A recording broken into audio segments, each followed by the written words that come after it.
ಇತ್ತೀಚಿನ ಸಂಚಿಕೆಗಳನ್ನು ಜಾಹೀರಾತಿನ ಕಿರಿಕಿರಿ ಇಲ್ಲದೆ ನೋಡಿ.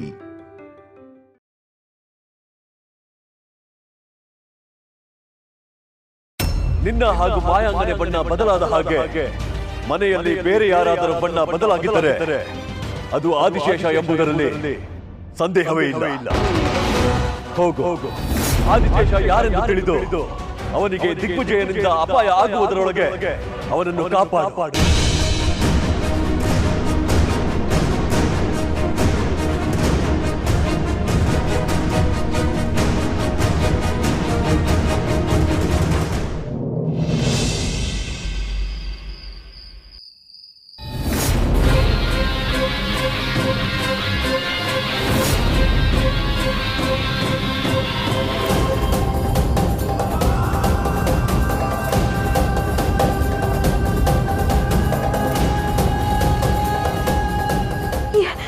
ಏನಿದು ವಿಚಿತ್ರ?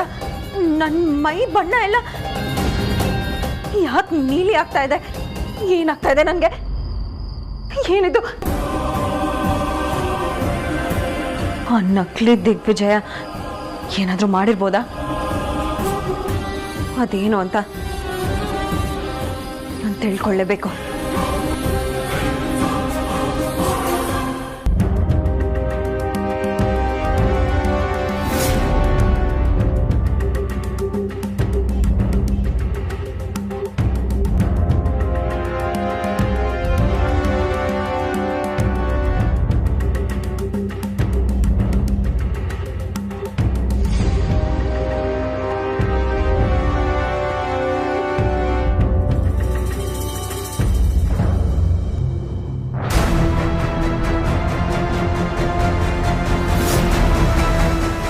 ಏನ್ ಮಾಡ್ತಾ ಇದ್ದಾನೆ ಇವನು? ಯಾಕೆ ಎಲ್ರೂ ಗಮನಿಸ್ತಾ ಇದ್ದಾನೆ? ಇವನು ಉದ್ದೇಶ ಪೂರ್ವಕವಾಗಿ ತಿನ್ಸಿದ ಪ್ರಸಾದದಲ್ಲಿ ಏನೋ ಬೆರೆಸಿ ಕೊಟ್ಟಿದ್ದಾನೆ.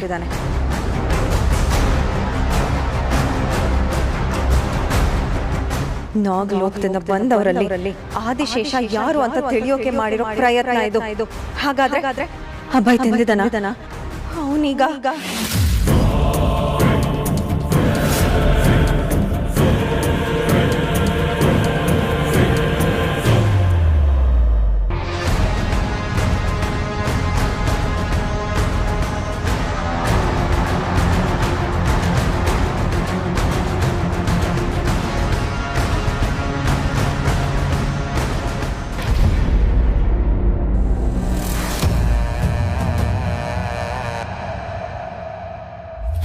ಗುರುದೇವ, ಪ್ರಸಾದಕ್ಕೆ ವಿಷಪ್ರಾಶನ ಆಗಿಲ್ಲ ಅಂತ ಹೇಳಿದ್ರಿ, ಮತ್ತೆ ನನಗೆ ಯಾಕೆ ಹೀಗಾಗ್ತದೆ?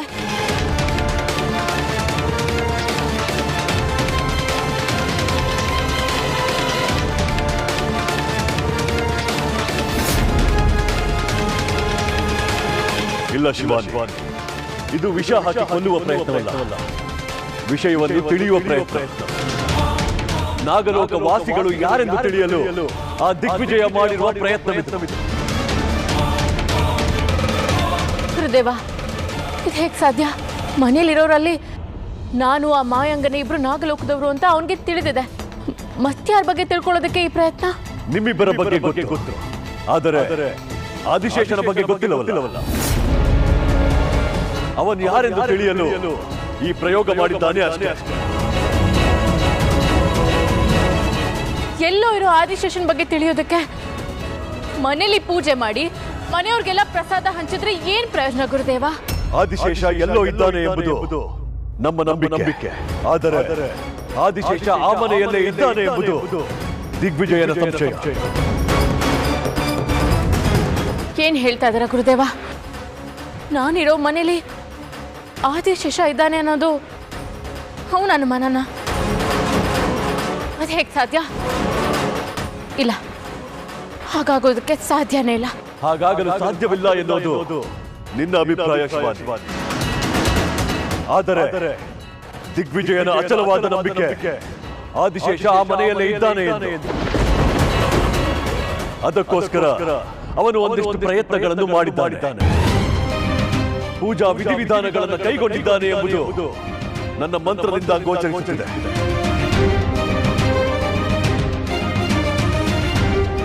ಹೋಗು ಶಿವಾನಿ, ಈಗಲೇ ಹೋಗು. ರಾತ್ರಿಯ ಆಯಾಮ ಮುಗಿಯುವುದರೊಳಗೆ ದೇಹದ ಬಣ್ಣ ಬದಲಾಗಿ ಸಹಜ ಬಣ್ಣ ಬರಲಿದೆ. ನಿನ್ನ ಹಾಗೂ ಮಾಯಾಂಗನೆ ಬಣ್ಣ ಬದಲಾದ ಹಾಗೆ ಮನೆಯಲ್ಲಿ ಬೇರೆ ಯಾರಾದರೂ ಬಣ್ಣ ಬದಲಾಗಿದ್ದರೆ ಅದು ಆದಿಶೇಷ ಎಂಬುದರಲ್ಲಿ ಸಂದೇಹವೇ ಇಲ್ಲ. ಹೋಗು. ಆದಿಶೇಷ ಯಾರೆಂದು ತಿಳಿದು ಅವನಿಗೆ ದಿಗ್ವಿಜಯನಿಂದ ಅಪಾಯ ಆಗುವುದರೊಳಗೆ ಅವನನ್ನು ಕಾಪಾಡು. ಇಲ್ಲ ಗುರುದೇವ, ಒಮ್ಮೆ ಅವನ್ನ ಕಳ್ಕೊಂಡು ನಾನು ಅನುಭವಿಸಿರೋ ನೋವೇ ಸಾಕು. ಈಗ ಅವನ್ನ ಕಳ್ಕೊಳ್ಳೋಕೆ ನಾನು ತಯಾರಿಲ್ಲ. ನನಗೆ ಆಶೀರ್ವಾದ ಮಾಡಿ ಗುರುದೇವ. ಶಿವಾನಿ,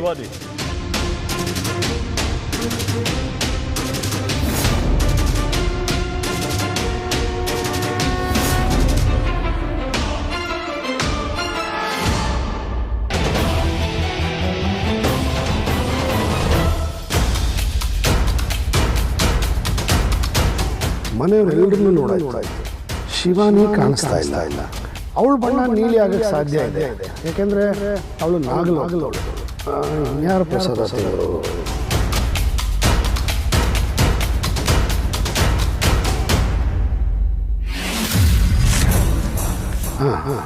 ಆ ಪೊಲೀಸ್ ಆಫೀಸರ್ ಕೂಡ ತಿಂದೋದ್ನಲ್ಲ, ಅವನು ಆದಿಶೇಷ ಇರೋದಕ್ಕೆ ಸಾಧ್ಯ ಇಲ್ಲ.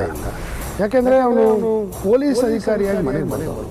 ಹಾಗಂತ ಸುಮ್ಮನೆ ಬಿಡೋಂಗೂ ಇಲ್ಲ. ಯಾವುದಕ್ಕೂ ಒಂದ್ಸಲ ಪರೀಕ್ಷೆ ಮಾಡೋದು ಒಳ್ಳೆಯದು.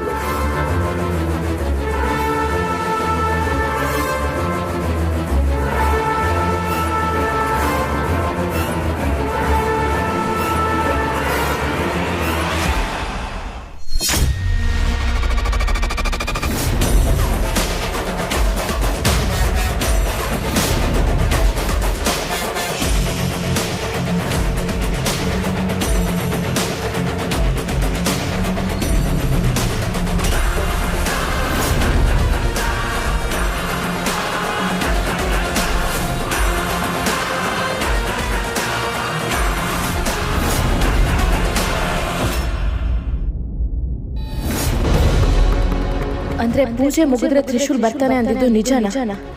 ತ್ರಿಶೂಲ್ ಆದಿಶೇಷ ಅನ್ನೋ ಸತ್ಯ ದಿಗ್ವಿಜಯನ್ಗೆ ಗೊತ್ತಾಗ ಹೋಗಿದ್ಯಾ? ದಿಗ್ವಿಜಯನಿಂದ ಅಪಾಯ ಇದೆ ಅಂತ ಆದಿಶೇಷ ಮನೆಗೆ ಬಂದಿಲ್ವಾ, ಅಥವಾ ಬಂದಿದ್ರು ಬೇರೆ ರೂಪದಲ್ಲಿದ್ದಾನ? ಅವನ ದೇಹದ ಬಣ್ಣ ಬದಲಾಗುವ ಮುಂಚೆ ನಾನು ಹೋಗಿ ನೋಡ್ಬೇಕು. ದಿಗ್ವಿಜಯನಿಂದ ಅವನಿಗೆ ಅಪಾಯ ಆಗೋ ಮುನ್ನ ನಾನು ಹೋಗಿ ಕಾಪಾಡಬೇಕು.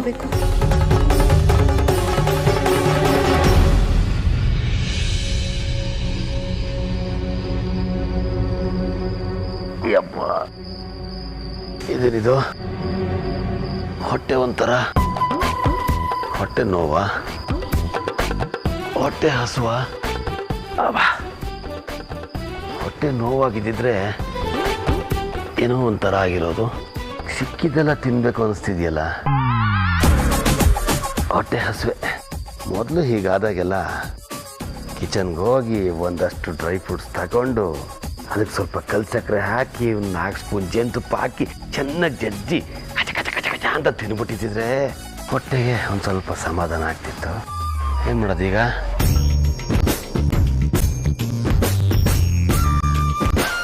ಎಲ್ಲ ಮಲಗಿದ್ದಾರೆ. ಹೋಗಿ ಕಿಚನಲ್ಲಿ ಡ್ರೈ ಫ್ರೂಟ್ಸ್ ತಗೊಂಡು ತಿನ್ಬಿಡೋಣ. ಅಮ್ಮ,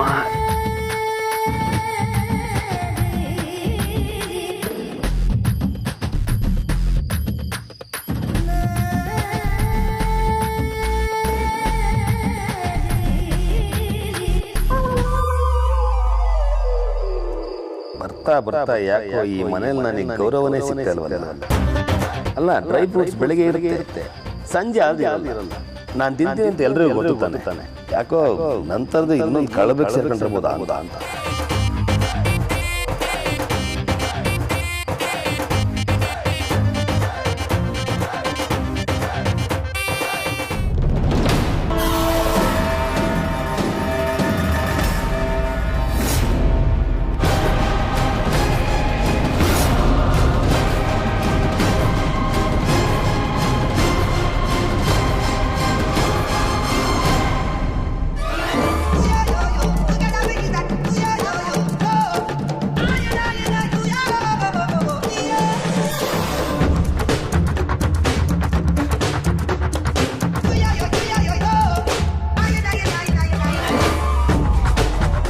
ಅಯ್ಯಪ್ಪ, ಇದೇನಿದು?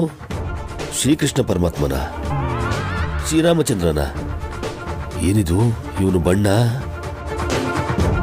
ಇವನಿಗೆ ತಲೆ ಕೆಟ್ಟಿದ್ಯಾ?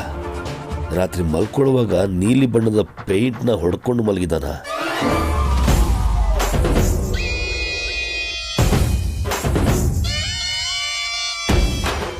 ಇದು ಒರಿಜಿನಲ್ ಕಲರೇ. ಅಯ್ಯೋ ದೇವ್ರೆ, ಇವನು ಮನುಷ್ಯನ ದೆವ್ವನ? ಗುರುಗಳೇ, ಗುರುಗಳೇ, ನಿನಗೋಸ್ಕರನೇ ಕಾಯ್ತಿದ್ದೆ.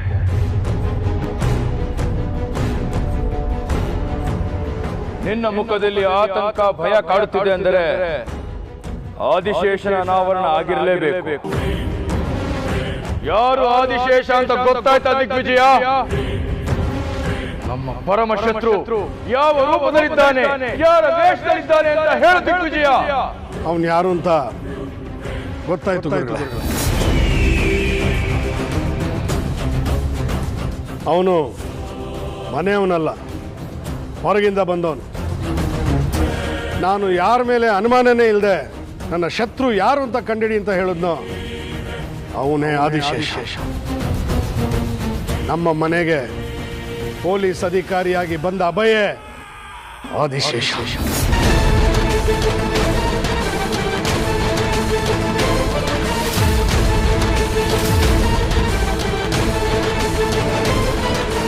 ಏನೋ ಅವನು ಆದಿಶೇಷ.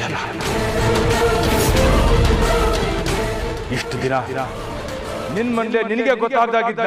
ನೀವು ಕೊಟ್ಟಿದ್ದ ಔಷಧಿನ ಪ್ರಸಾದದೊಳಗೆ ಮಿಕ್ಸ್ ಮಾಡಿ ಮನೆಯವರೆಲ್ಲರಿಗೂ ತಿನ್ನಿಸ್ತೆ. ಅವನು ಮಾತ್ರ ಚಂದ್ರನ ಬೆಳಕಲ್ಲಿ ನೀಲಿ ಆದ. ಅವನ ಮೈ ಫಳ ಫಳ ಹೊಳಿತಾ. ಅಂದ್ರೆ ಅವನೇ ಆದಿಶೇಷ. ಅವನೇ ಆದಿಶೇಷ ಆಗಿದ್ರು ಶಿವನಿಗೆ ಯಾಕೆ ವಿಚಾರ ಹೇಳಿಲ್ಲ? ಅಥವಾ ಇಬ್ರಿಗೂ ವಿಚಾರ ಗೊತ್ತಿದ್ರು ಏನು ಗೊತ್ತಿಲ್ಲದವರ ಹಾಗಿದ್ದು ನಟಿಸ್ತಾ ಇದ್ದಾರೆ? ಅಥವಾ ಬೇರೆ ಯಾವುದಾದ್ರೂ ಕಾರಣ ಇದೆಯಾ? ಒಂದೊಂದು ಸತ್ಯ ದಿಗ್ವಿಜಯ, ಅವರಿಬ್ಬರು ಒಂದೇ ಮನೆಯಲ್ಲಿದ್ದು ನೀನು ಇದುವರೆಗೂ ಬದುಕುಳಿದಿದ್ದು ನಿನ್ನ ಅದೃಷ್ಟ.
ಆ ಪೊಲೀಸ್ ಆಫೀಸರು ಆದಿಶೇಷ ಅಂತ ಗೊತ್ತಾದ ತಕ್ಷಣ ಅಲ್ಲೇ ಸಾಯಿಸ್ತಾ ಇದ್ದೆ.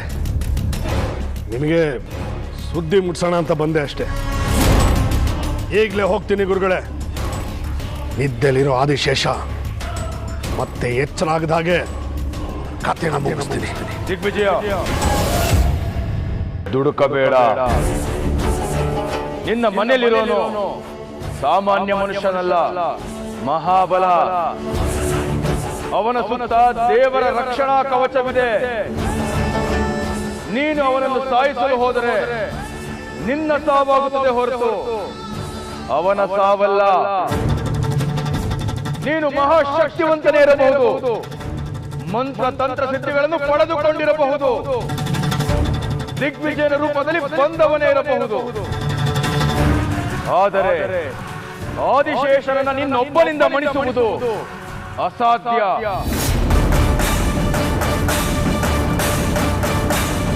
ನಿನ್ನ ತಂತ್ರ ಮಂತ್ರ ವಿದ್ಯೆಗಳೆಲ್ಲ ಅವನ ಮುಂದೆ ಕೆಲಸಕ್ಕೆ ಬರುವುದಿಲ್ಲ. ಈಗ ನಾವು ಮಾಡಬೇಕಾಗಿರುವುದು ಮಾನವನ ಸಹಜ ಕುತಂತ್ರ ಮಾತ್ರ. ಅದರಿಂದಷ್ಟೇ ಅವನನ್ನ ಸೋಲಿಸುವುದಕ್ಕೆ ಸಾಧ್ಯ, ಅವನನ್ನು ನಮ್ಮ ಅನುಕೂಲಕ್ಕೆ ಬಳಸಿಕೊಳ್ಳುವುದಕ್ಕೆ ಸಾಧ್ಯ. ಗುರುಗಳೇ, ನಾನು ಹೇಳಿ ಕೇಳಿ ದಿಗ್ವಿಜಯನ ರೂಪದಲ್ಲಿದ್ದೀನಿ. ಹಾಗಾಗಿ ಅವನಿಗೆ ಕೋಪ ತಾಪ ಎಲ್ಲ ಜಾಸ್ತಿ ಆಗ್ಬೋದು. ಅವನು ಖಂಡಿತ ಸುಮ್ಮನಿರ್ಲಾರ. ಅವನಿಂದ ನನಗೆ ತೊಂದರೆ ಆಗೋದಕ್ಕೆ ಮುಂಚೆ ಅವನು ಸಾಯ್ಬೇಕು. ಏನಾದರೂ ಉಪಾಯ ಕೊಡಿ ಗುರುಗಳೇ. ಅವನ ಸಾವಾದ್ರೆ ನಾಗಮಣಿ ಪಡೆಯಬೇಕೆಂಬ ನಮ್ಮ ಬಹುವರ್ಷದ ಕನಸು ಸಾವಾಗುತ್ತದೆ.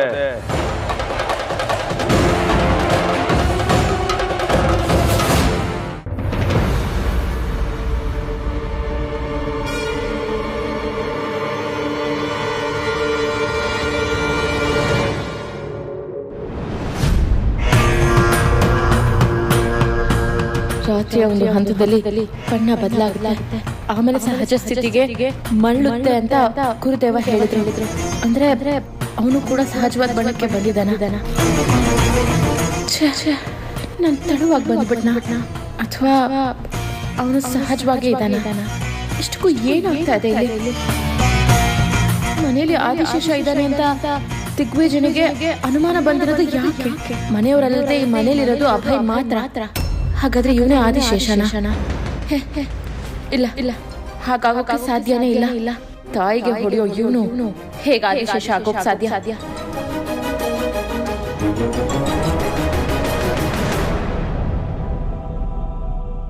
ಆದಿಶೇಷ ಶಿವಾನಿ ಈ ಲೋಕಕ್ಕೆ ಬಂದಿರುವ ಉದ್ದೇಶ ಬರೀ ಸೇಡಲ್ಲ, ನಾಗಮಣಿಯನ್ನ ನಾಗಲೋಕಕ್ಕೆ ಕೊಂಡೊಯ್ಯುವುದು.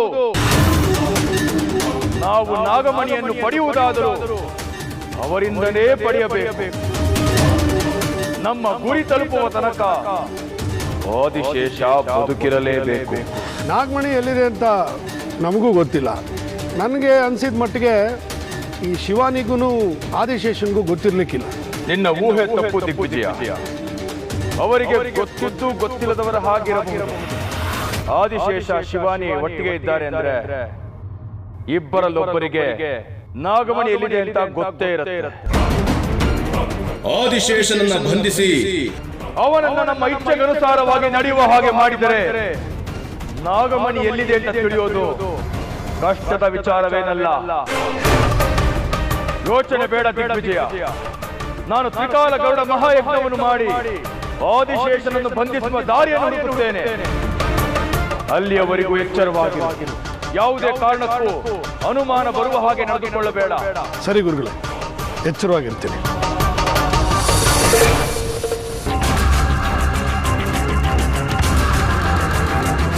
ತಾಯೇ ಮಹಾಕಾಳಿ, ಕೊನೆ ಯುದ್ಧಕ್ಕೆ ಸಮಯ ಬಂದಾಯಿತು.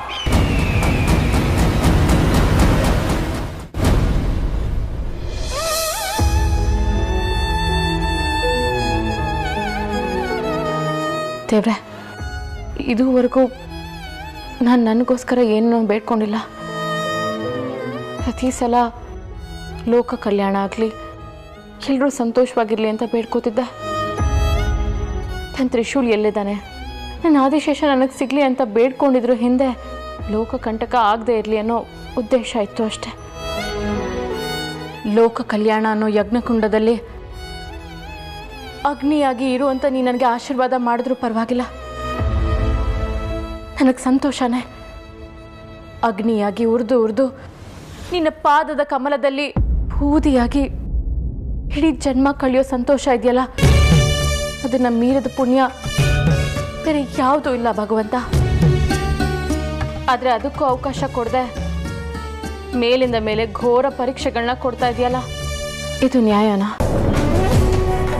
ಎಲ್ಲವೂ ಗೊಂದಲ. ಆದಿಶೇಷ ಸಿಗದೆ ಹೋದ್ರೆ ಲೋಕಕಂಟಕ ನಿವಾರಣೆ ಆಗೋದಿಲ್ಲ, ನಾಗಮಣಿ ನಾಗಲೋಕಕ್ಕೆ ಸೇರೋದಿಲ್ಲ. ಅಗಾಧವಾದ ಶಕ್ತಿ ಇರೋ ನಾಗಮಣಿ ದುಷ್ಟರ ಪಾಲಾಗಿ ಲೋಕನೇ ಉಳಿಯೋದಿಲ್ಲ. ಈ ಲೋಕ ಕಲ್ಯಾಣದ ಯಜ್ಞಕ್ಕೆ ನನ್ನ ಜೊತೆ ಆದಿಶೇಷ ಕೈ ಜೋಡಿಸ್ಲೇಬೇಕು ಭಗವಂತ. ಎಲ್ಲಿದ್ದಾನೆ ನನ್ನ ಆದಿಶೇಷ? ಹೇಳು. ಅವನಿಗೆ ನನ್ನ ಧ್ವನಿ ತಲುಪೋ ಹಾಗೆ ಮಾಡು ಅಂದೆ.